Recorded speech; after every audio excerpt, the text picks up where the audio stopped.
Welcome back sa ating channel and welcome to Either Reacts. So for today's video, syempre, another scary reaction video pa rin tayo. Dark TV PH. Let's go! Oops. Narito na ang mga nakakatakot na video na nakunan ng kamera.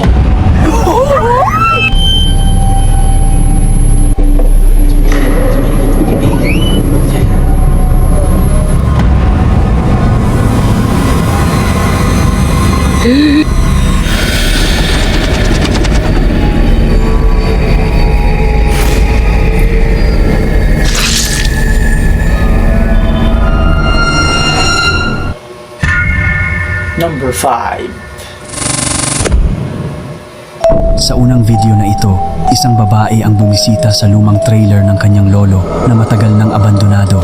Ayon sa kanya, pumanaw ang kanyang lolo sa loob mismo ng trailer noong 2024. Pinamit lang natin.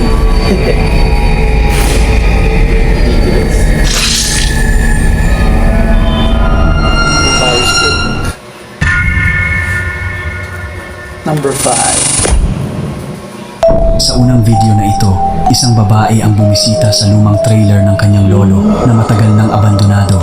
Ayon sa kanya, pumanaw ang kanyang lolo sa loob mismo ng trailer noong 2024. Simula noon, isinara na ito at wala nang nakatira roon. Ngunit nang muli niya itong bisitahin, may narinig silang kakaibang ingay mula sa loob. Dahil sa pagtataka, itinutok nila ang kamera sa bintana ng trailer upang tingnan kung may tao ba sa loob. At ilang segundo lang ang lumipas. Biglang may isang maputlang mukha ang sumilip sa bintana. Oh, that one down, Grandpa's. Gogin, creepy na yan boy. Sobrang dilim no. Ran into the house. Yeah, man, go pee. Kahit sa labas pa lang oh. No, like ran into the house with the car.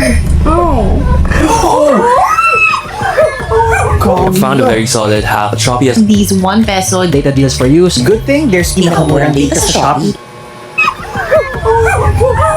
Sa sobrang gulat, agad silang umatras at nagpasiyang umalis sa lugar. Bagamat hindi malinaw ang mga detalye ng mukha, sapat ang nakita nila upang magdulot ng matinding takot. Bago sila tuluyang umalis, kumuha pa ang babae ng isang litrato ng trailer at nang ihambing niya ito sa isang lumang larawan ng kanyang lolo, hindi siya makapaniwala sa pagkakahawig ng mukha sa bintana sa mukha ng kanyang lolo.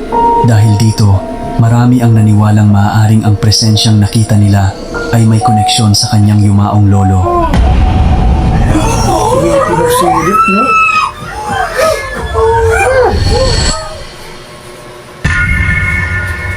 Number 4 boy. Isang babae ang nagbahagi ng isang nakakakilabot na footage na nakita niya sa kamera ng kanyang nakababatang kapatid. Ayon sa kanya, sinabi ng kanyang kapatid na may nakita itong nakakatakot sa loob ng kanyang kwarto habang naglalaro at nagre-record ng sarili nito. Dahil dito, nagpasya siyang panoorin ang footage upang malaman kung ano talaga ang nangyari. It's weird. Okay, I'm just gonna show it to you. Just okay. Here it is. Just like look at her face. Yeah, press it. Yeah, I got you. Creepy naman lang. Creepy naman ako na maniba. I saw my friend the other day, and we went on a walk, and we also got ice cream after, and I'm having a lot of fun. Patingin siya sa taas. Sa simula, normal lang ang lahat. Masayang naglalaro ang bata at walang anumang kakaiba sa paligid. Ngunit makalipas ang ilang segundo, bigla itong tumigil sa pagsasalita at dahan-dahang tumingin sa itaas na para bang may nakita itong hindi dapat naroroon. Kitang-kita sa kanyang mukha ang matinding takot at ilang sandali pa, bigla na lamang siyang tumakbo palabas ng kwarto habang umiiyak sa takot. Ngunit ang tunay na nakakapangilabot ay ang nahuli ng kamera matapos siyang lumabas. Patingin siya oh. Patingin siya sa ano. Video oh.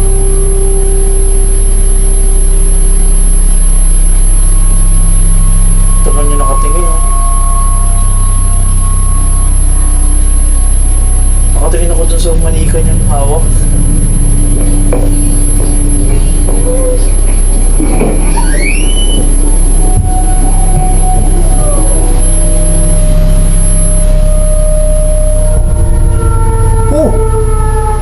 Isang maitim at tila bahagyang transparent na figura ang mabilis na dumaan sa loob ng silid. Napakabilis ng paggalaw nito, ngunit sapat upang mapansin ng mga nakapanood. Ayon sa may-ari ng video, naniniwala siyang iyon ang parehong bagay na nakita ng kanyang nakababatang kapatid bago ito tumakbo palabas ng kwarto. Dagdag pa niya, mula nang mangyari ang insidenteng iyon, tumanggi na ang kanyang kapatid na matulog muli sa sariling kwarto. Kahit ako boy, di ako matutulog dyan. Kagi ka. Number 3 boy. Sa video na ito, isang babae ang paulit-ulit na tinatawag ang kanyang aso matapos nitong tumangging bumalik sa loob ng bahay. Paulit-ulit niya itong tinatawag, ngunit hindi man lang ito lumingon sa kanya. Sa halip, nakatayo lamang ang aso, hindi gumagalaw, at nakatitig sa isang bahagi ng bakuran na para bang may nakikita itong hindi niya nakikita. Dahil sa kakaibang kilos ng kanyang alaga, nagpasya siyang ilabas ang kanyang cellphone at i-record ang nangyayari. Habang papalapit siya sa aso, napansin niyang hindi pa rin ito umaalis sa kinatatayuan nito. Ngunit nang ilapit niya ang kamera sa direksyong tinititigan ng aso, doon na nagsimula ang tunay na kilabot. Nigel, what are you doing? Pag ganitong aso boy, alam mo na yan boy. Nigel, Ikaw, nakatingin na sa isang direction boy.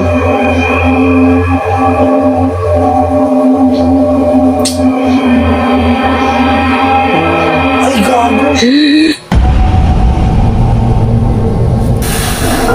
Kitang-kita yung dalawang Mula sa kadiliman, dalawang nagliliwanag na mata ang unti-unting lumitaw, tahimik na nakatitig pabalik sa kanya. Sa sobrang gulat, agad siyang napaatras. Sa kasamaang palad, doon na rin biglang natapos ang recording, kaya hindi na nalaman kung ano ang nangyari pagkatapos ng insidenteng iyon. Ang mas nakakapagtaka, sa buong video ay hindi man lang gumalaw ang aso. Para bang alam nitong may isang bagay sa harap nila na hindi nito dapat lapitan. May ilan na nagsasabing maaring hayop lamang iyon na natamaan ng ilaw kaya nagmukhang kumikislap ang mga mata nito. Ngunit para sa iba, ang reaksyon ng aso ay tila nagsasabing may mas nakakatakot na presensyang nagtatago sa dilim. Kung ikaw ang nasa lugar ng babaeng iyon at may makita kang dalawang matang nakatitig sa iyo sa gitna ng dilim, lalapit ka pa ba o tatakbo ka na lang? Takbo na lang ako boy. Takbo na lang ako dyan.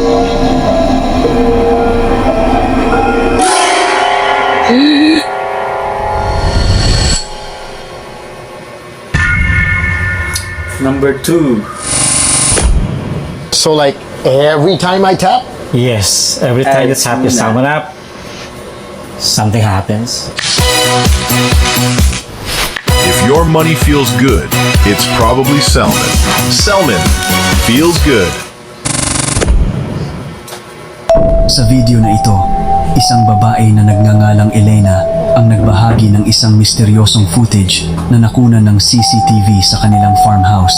Ayon sa kanya, nakatira sila sa isang liblib na lugar malayo sa ibang kabahayan. Oo, mukhang liblib Isang nga gabi, yan, no? bigla silang nakarinig ng malakas na kalabog mula sa labas ng bahay. Dahil dito, agad na lumabas ang kanyang asawa upang tingnan kung ano ang pinagmulan ng ingay.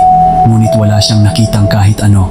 Nang balikan ni Elena ang CCTV footage, doon nila napansin ang isang nakakabahalang detalye.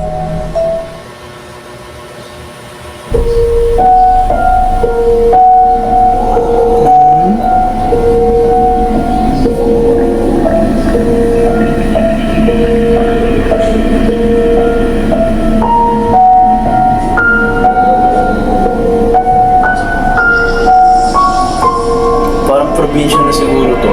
O liblib na.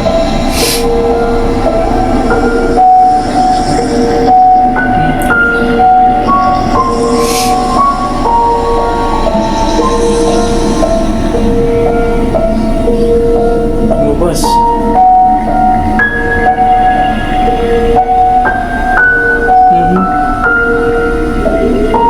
Siguro may kumalabog Sa dyan. itaas ng isang puno, may makikitang isang kakaibang maliwanag na bagay na tila gumagalaw sa pagitan ng mga sanga. Dahil halos kapareho nito ang kulay ng paligid, madali itong hindi mapansin.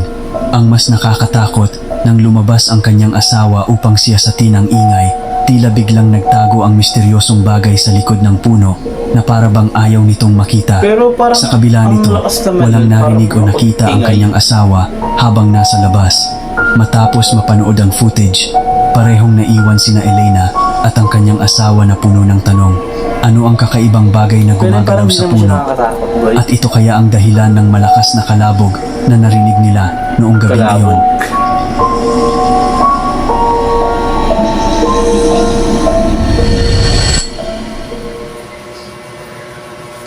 Eto na boy, number 1 na boy. Isang TikTok user na nagngangalang Kili ang nag-upload ng nakakakilabot na video na kuha mismo sa loob ng kanyang bahay sa kalagitnaan ng gabi. Ay, Ang footage ay mula sa kanilang security camera at sa unang tingin, tila wala namang kakaiba. Tahimik ang paligid at mukhang ordinaryong gabi lang ito. try ko din ng setup ng Ngunit bahay. pagkalipas ng ilang segundo, may mapapansing anino o figura na dahan-dahang umaakyat sa hagdan. Halos hindi mo agad mapansin sa unang tingin, pero kapag nakita mo na ito, mahirap na itong alisin sa isip mo.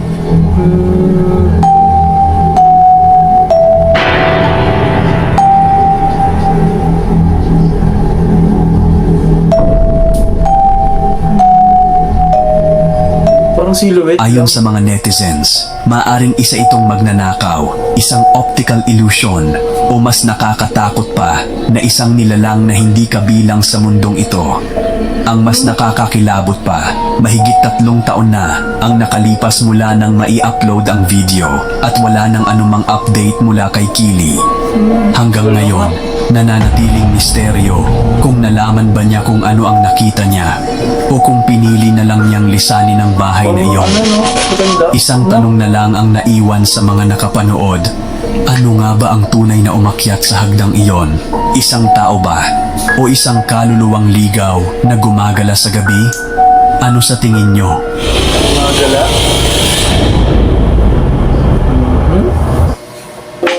Parang mas kinalabutan ako dun sa number 5 boy eh.